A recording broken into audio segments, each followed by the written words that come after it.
talking about OODA Loops. They have been used in everything from basketball to business, and even in Britain's Brexit campaign in 2016. But they were originally designed to win battles for the US military. What is an OODA loop?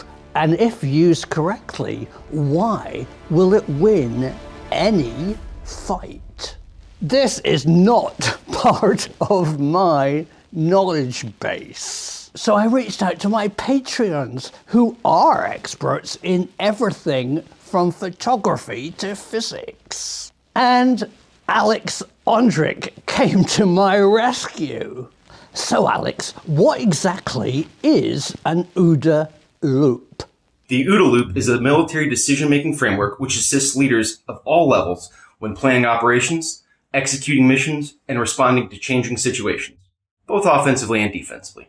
Since its inception, the OODA Loop has seen other applications outside of military use. It turns out that OODA loops were first thought up by US fighter pilot John Boyd, a loudmouth eccentric with a love for cigars. He had little respect for rank, but he is credited with being the world's greatest strategist since the philosopher Sun Tzu.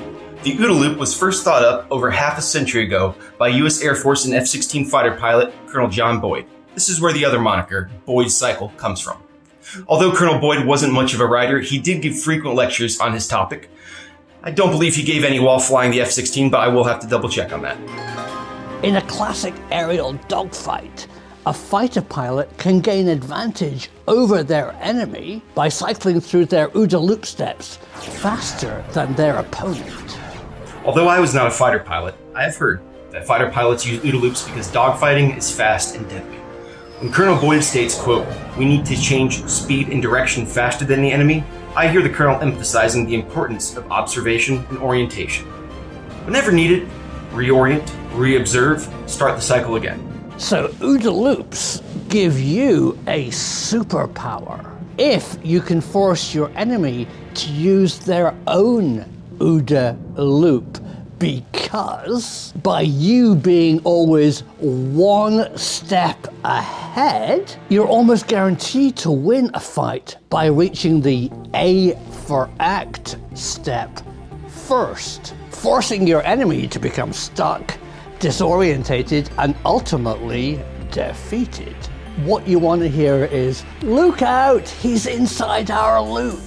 If you are thinking and reacting faster than the enemy, you may be more successful in dictating the terms of the engagement. Dictating the terms of the engagement allows you to fight on your terms. If you're fighting on your terms, if you're outpacing the enemy, if you're employing OODA both offensively and defensively, you're on the right track. It was only a matter of time until OODA loops escaped the cockpit and became a winning tool for business, sport, and politics. So what do you think, Alex, about the weaponization of OODA loops into civilian life? Look, I'll be honest. My biggest concern would be politicians using the OODA loop for offensive gain, for their own offensive gain. If politicians start trying to break into each other's OODA loop, I don't know what will happen as a result. From my experience, we have a militaristic thought process that could be used for political gain. I don't know what the fallout would be, but I would not recommend it. There's been some classic and scary examples of how OODA loops have been used in civilian life, especially by politicians fighting actual or perceived wars. A 10-week war between Argentina and the United Kingdom in 1982, driven by UK Prime Minister Margaret Thatcher, desperate to rally her country behind her and win a second term in office. Despite a diplomatic solution to the invasion of the Falkland Islands by Argentina, Margaret Thatcher raced round her OODA loop and reached A for act first, launching the UK task force to the South Atlantic.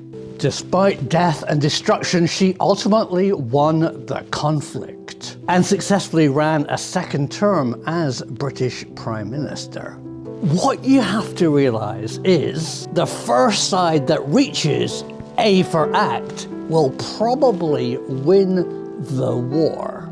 gaining both the advantage of patriotic support for a conflict and catching the enemy off guard, still stuck in their loop, observing and orientating themselves. In more recent times, Boris Johnson's political advisor, Dominic Cummings, admitted to using an OODA loop to win the Brexit referendum for the Leave campaign. I constantly saw the Remain campaigners on their back foot, observing and reacting to the much faster acting Leave campaign. Dominic Cummings actually wrote this in his personal blog. Vote Leave could only win because the establishment's OODA loops are broken.